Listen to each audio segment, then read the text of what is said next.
जोशीमठ से बड़ी खबर है। बर्फ की सफेद चादर में समाया पूरा बद्रीनाथ धाम। बर्फबारी से बद्रीनाथ धाम का नजारा बेहद ही खूबसूरत हो गया है। आपको दिखाते हैं वहां की तस्वीरें। बर्फबारी से पहाड़ों में ठंड जरूर पड़ गई है, लेकिन नजारा बेहद खूबसूरत, मन को मोह देने वाला। अब बहुत बड़ी संख्या में जो पर्यटक है वो वहां पर पहुंच रहे हैं और वो भी बहुत उत्साहित है इस नजारे को देख करके। मन मोह लेने वाला ये दृश्य है। तस्वीरें आपके सामने। बर्फबारी का लुत्फ उठाते हुए जो यात्री हैं वो वहां पर दिखाई दे रहे हैं। हालांकि ये कहा जा रहा है कि ठंड वहां पर अचानक से बढ़ गई है, पारा लुढ़क गया और ठंड बढ़ गई। ये एक्सक्लूसिव तस्वीर भी आपको हम दिखा रहे हैं। जोशीमठ में बर्फ की सफेद चादर में पूरा बद्री धाम किस तरीके से समाया हुआ है। ऊंची चोटियों को भी आप देख सकते हैं, जहां पर सिर्फ बर्फ ही बर्फ आपको दिखाई दे रहा है। और जो पर्यटक यहाँ पर पहुंचे हुए हैं उनके लिए ये दृश्य बहुत खास हो जाता है। उत्साहित सभी हैं, अपने कैमरे में कैद करते हुए इन तस्वीरों को। जो पर्यटक यहाँ पर पहुंचे वो भी दिखाई दिए। एक्सक्लूसिव तस्वीर आपके सामने बद्री धाम के आसपास की। बड़कोट में ग्राम विकास अधिकारी और ग्रामीण के बीच में हाथापाई का वीडियो सोशल मीडिया पर वायरल हो रहा है, जिसमें महिला अधिकारी और ग्रामीण के बीच मारपीट होती हुई तस्वीरें सामने आई हैं।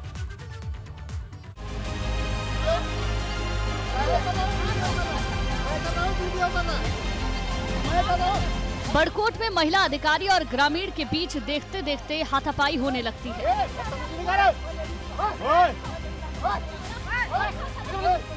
तस्वीरें देखिए, एक महिला और ग्रामीण के बीच कैसे मारपीट हो रही है। बताया जा रहा है कि प्रशासन की टीम गांव में एक शिकायत को लेकर जांच के लिए पहुंची थी। शिकायत पेयजल योजना निर्माण में गड़बड़ी को लेकर थी।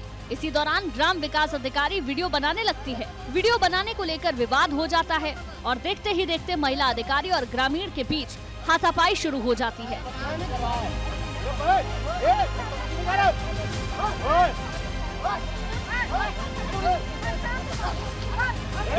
ग्रामीण के साथ जिस महिला की हाथापाई हो रही है वो महिला ग्राम विकास अधिकारी अनीता चौहान है। गनीमत रही कि मामला ज्यादा नहीं बढ़ा और मारपीट के कुछ देर बाद दोनों लोग शांत हो गए। एबीपी गंगा के लिए बड़कोट से नितिन चौहान की रिपोर्ट।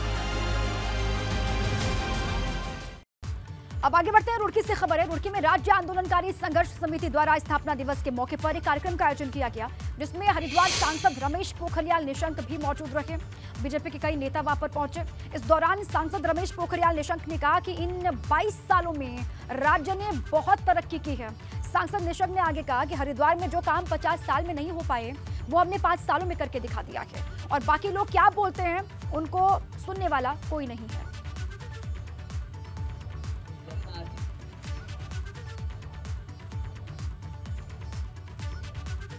22 सालों में राज्य ने बहुत तरक्की की। रमेश पोखरियाल निशंक ने ये कहा। उन्होंने कहा कि राज्य आंदोलनकारियों का सपना साकार हो रहा है।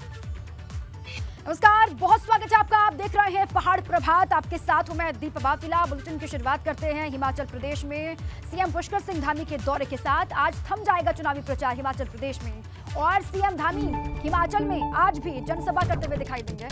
हिमाचल की रोडू विधानसभा में जनसभा करेंगे पुष्कर सिंह धामी, और हिमाचल प्रदेश में सीएम धामी लगातार चुनावी प्रचार कर रहे हैं। ये चौथा उनका वहां पर चुनावी प्रचार है। जनसभा को आज भी संबोधित करते हुए दिखाई देंगे उत्तराखंड के सीएम पुष्कर सिंह धामी। हिमाचल प्रदेश में आज थम जाएगा चुनाव प्रचार, और सीएम धामी लगातार वहां पर ताबड़तोड़ रैलियां भी कर रहे हैं, जनसभा कर रहे हैं। आज को लेकर जानकारी है कि आज भी उनकी जनसभा वहां पर होनी है। रोडू विधानसभा में जनसभा करते हुए उत्तराखंड के मुख्यमंत्री पुष्कर सिंह धामी दिखाई देंगे, ऐसी जानकारी। और सीएम धामी का ये चौथा चुनावी प्रचार है हिमाचल प्रदेश में। चुनावी सभाओं का, रैलियों का दौर आज थमने वाला है हिमाचल प्रदेश में, और प्रचार के आखिरी दिन सीएम धामी वहां पर रोडू विधानसभा में एक जनसभा को करेंगे संबोधित।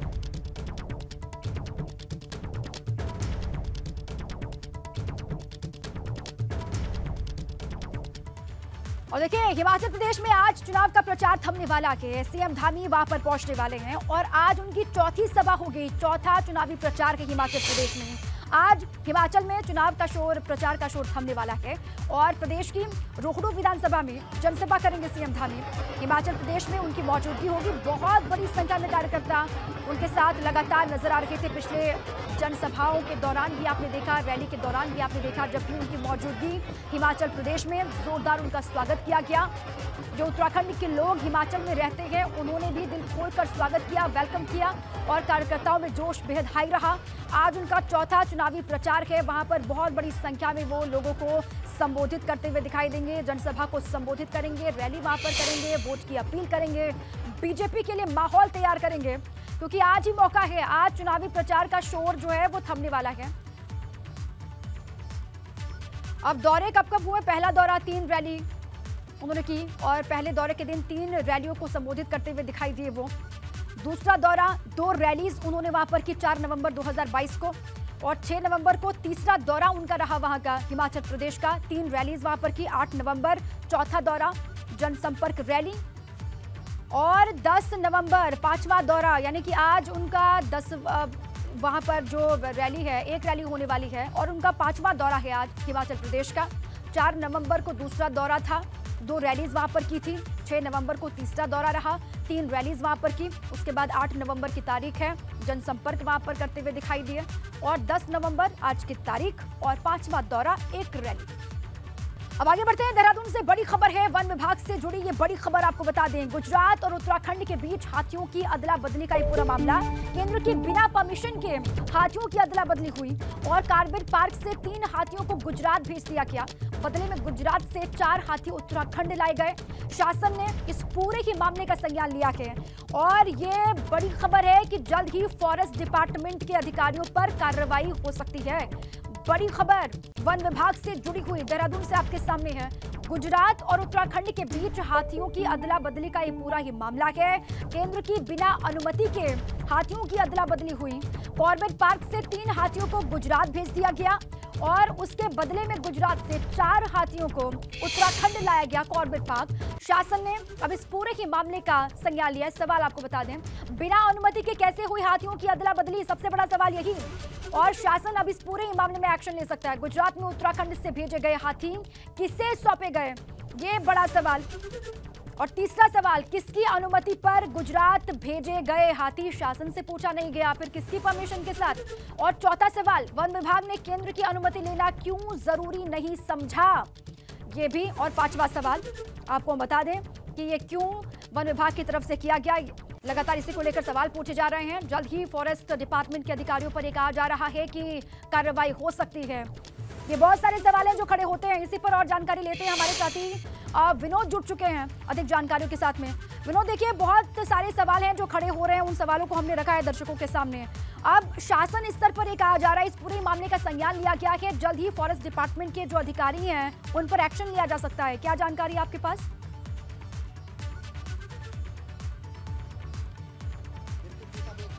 उत्तराखंड के 3 हाथी गुजरात भेजने का मामला है और गुजरात में इंटरनेशनल जू में इन हाथियों को भेजा गया है या फिर किसी आश्रम को सौंपा गया है।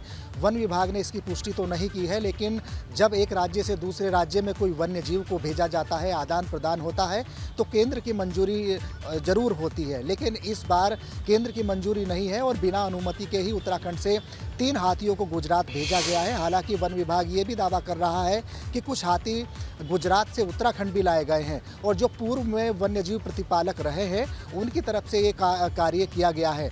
और वन मंत्री सुबोध उनियाल की बात करें तो सुबोध उनियाल ने तमाम मामले में जांच के आदेश दिए थे और जांच में साफ तौर पर यह पाया है कि केंद्र की बिना अनुमति के ही उत्तराखंड से 3 हाथियों को भेज दिया गया है।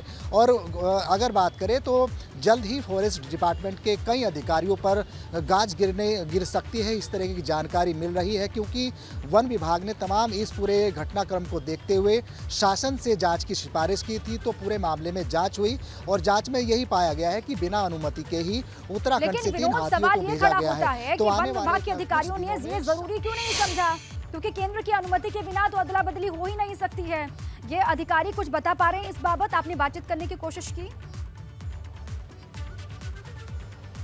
बिल्कुल, देखिए दीपा, देखिए ये भी बड़ा सवाल है कि जब करीब 1 साल पहले का यह पूरा मामला है और वन विभाग के बड़े जो शीर्ष अधिकारी हैं वो इस मामले पे बिल्कुल सोते रहे। क्या उनके मामले में संज्ञान में नहीं आया था ये मामला, लेकिन अब जिस तरह से ये पूरा हाथियों का मामला और गुजरात उत्तराखंड में अदला बदली का ये पूरा मामला चल रहा है, तब अधिकारियों ने इस पूरे मामले में संज्ञान लेकर जांच की सिफारिश की थी। शासन स्तर पर पूरे मामले की जांच हुई और जो सूत्रों के अनुसार जानकारी मिल रही है, जो इसमें संलिप्तता जिन अधिकारियों की हुई है उसका सस्पेंशन पूरा ही मामला बहुत गंभीर हो जाता है। इस पर जल्द ही कार्रवाई होगी ये कहा जा रहा है। शासन ने इस पूरे मामले में संज्ञान लिया है, जल्द ही एक्शन ये कहा जा रहा है कि लिया जा सकता है। शुक्रिया, आप नजर बनाए रखें विनोद। उत्तराखंड की खबरों का सिलसिला लगातार जारी है। इसी बीच में नोएडा से बड़ी खबर है। पुलिस से बचने के लिए सिक्योरिटी इंचार्ज को मारी टक्कर, सिक्योरिटी इंचार्ज घायल हो गया है। थाना 113 क्षेत्र का ये मामला। टक्कर मारने वाला सोसाइटी निवासी नीरज एक कंपनी में जीएम है, ये जानकारी। साथ में काम करने वाली महिला ने दर्ज करवाई थी रेप की एफआईआर। रेप के आरोप में पकड़ने पुलिस आई हुई थी। सेक्टर 120 स्थित आम्रपाली जोडियक सोसाइटी का ये मामला बताया जा रहा है। नोएडा से ये बड़ी खबर इस वक्त। पुलिस से बचने के लिए सिक्योरिटी इंचार्ज को टक्कर मारी और सिक्योरिटी इंचार्ज जख्मी बताया जा रहा है। ये फुटेज भी सामने आ गया है, आपको दिखा रहे हैं। पुलिस से बचने के लिए सिक्योरिटी इंचार्ज को किस तरीके से टक्कर मारी है गाड़ी से, वो आप देख लीजिए। सिक्योरिटी इंचार्ज घायल बताया जा रहा है। थाना 113 क्षेत्र का ये मामला है।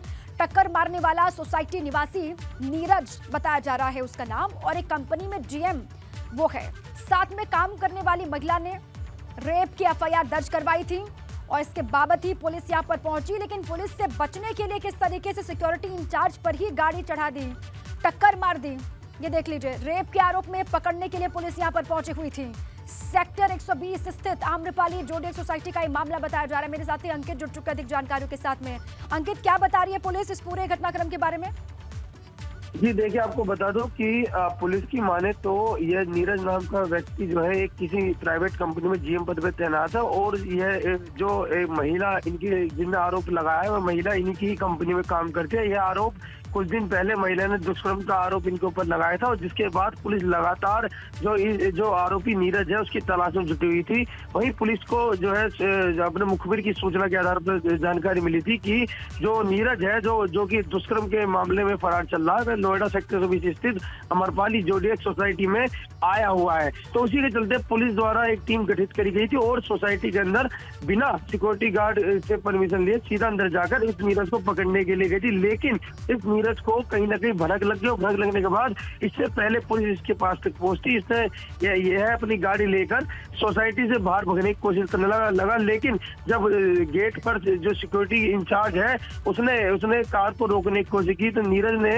बाकायदा सिक्योरिटी इंचार्ज को भी टक्कर मार दी। और देखिए, इतना ही नहीं, नीरज फिलहाल वहां से फरार हो गया। वहीं दूसरी तरफ जो सिक्योरिटी गार्ड है उसकी भी हालत काफी नाजुक बनी हुई है। वहीं पुलिस की माने तो नीरज के ऊपर दुष्कर्म का आरोप लगा हुआ है, लेकिन इससे पहले भी कई बार शिकायतें दी जा चुकी हैं। सिक्योरिटी इंचार्ज को टक्कर मारने के बाद नीरज आप बता रहे हैं कि वहां से फरार हो चुका है, पुलिस के हाथ खाली हैं और सिक्योरिटी इंचार्ज जो है वो जख्मी बता रहे हैं आप। शुक्रिया अंकित पूरी जानकारी के लिए, आप नजर बनाए रखें।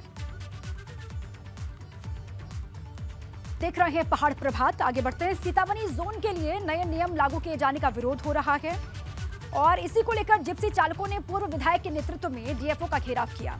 इन्होंने डीएफओ को भंडार पानी तक जिप्सियों को जाने की परमिशन मांगी है, जिससे कि इनका रोजगार भी चलता रहे, इनको परेशानी ना हो। सीतामढ़ी रोड पर जाकर के टूरिस्ट को घुमा लाते थे और उसको जैव विविधता तो दिखाई लाते थे। जानवर अगर कम भी दिखाते तो पेड़ हैं, हमारा फ्लोरा एंड फौना है, विभिन्न किस्म की जो हमारी जैव विविधता उसको दिखा लाते थे और उससे टूरिस्ट थोड़ा बहुत संतुष्ट हो जाता था। उसके बाद एक विकल्प रहता।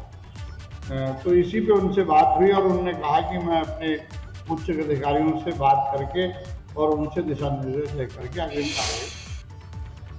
कोरोना महामारी के 2 साल के बाद रुद्रप्रयाग के अगस्त मुनि में शरदोत्सव और कृषि औद्योगिक विकास मेले का आयोजन किया गया है। इसमें लगे स्टॉल आकर्षण का केंद्र बने हुए हैं। इन स्टॉल्स पर लोगों की भारी भीड़ दिखाई दे रही है, जहां वन विभाग के स्टॉल में फिल्म अभिनेता और अभिनेत्रियों के पोस्टर लगा करके लोगों को जागरूक किया जा रहा, तो वहीं उद्यान विभाग के स्टॉल में सब्जियों के बड़े आकार को देख करके हर कोई खींचा चला रहा है। इसके साथ ही यहाँ पर पहाड़ी व्यंजन भी स्टॉल में लगे हुए हैं।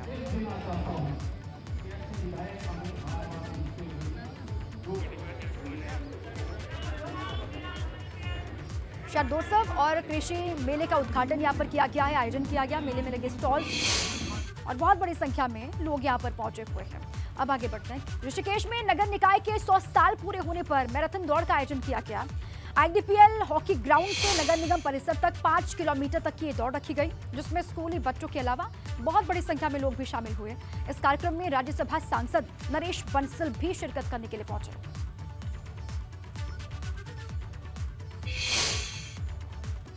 रामनगर के झिकुली गांव में स्थित झूला पुल की नवीनीकरण की वजह से इसे बंद कर दिया गया है, जिससे लोगों के सामने आवाजाही की समस्या खड़ी हो गई है। इसी से गुस्साए लोगों ने अस्थायी रूप से बनाई गई दीवार को तोड़ दिया और लोगों का कहना है कि अधिकारियों ने बगैर किसी कार्य योजना के पुल को बंद कर दिया है, जिससे उनके सामने आवाजाही की समस्या खड़ी हो गई है।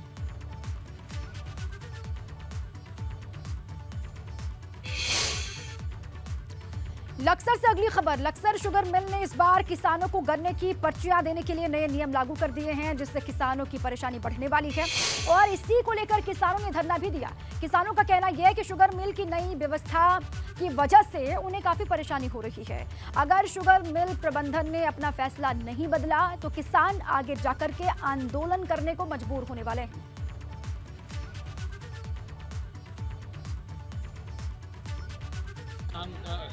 उनके पास किसी के पास एंड्रॉइड मोबाइल नहीं है, कोई पढ़ा लिखा किसान नहीं है, तो पर्ची कटने के बाद उनके पास मैसेज नहीं पहुंचा। कहीं नेटवर्क ना होने का पर्ची कट गई, मैसेज पहुंचा नहीं और दूसरी पर्ची का उसके पास मैसेज गया, पहली पर्ची उसकी गायब होती। तो उस समस्या को लेकर हम यहाँ आए थे, हमने घेराव करा इनका।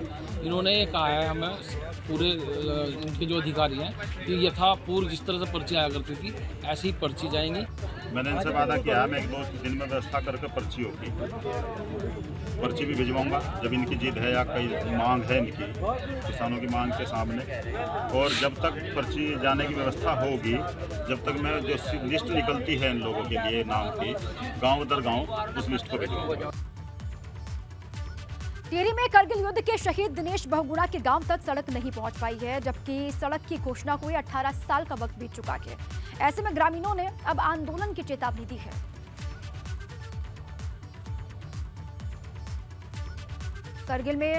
करगिल युद्ध के दौरान शहीद हुए दिनेश बहुगुणा के गांव तक लोग इंतजार कर रहे हैं, गांव वाले, कि सड़क यहां पर पहुंचेगी। 18 साल का वक्त गुजर गया, सड़क बनाने की घोषणा हुए, लेकिन अभी तक सड़क यहां पर नहीं बन पाई।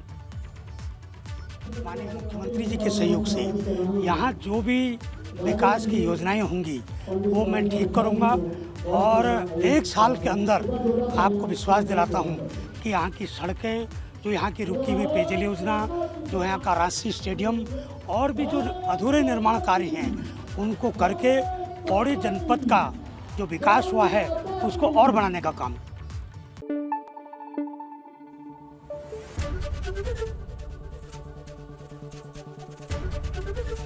ABP गंगा, खबर आपकी, जुबान आपकी।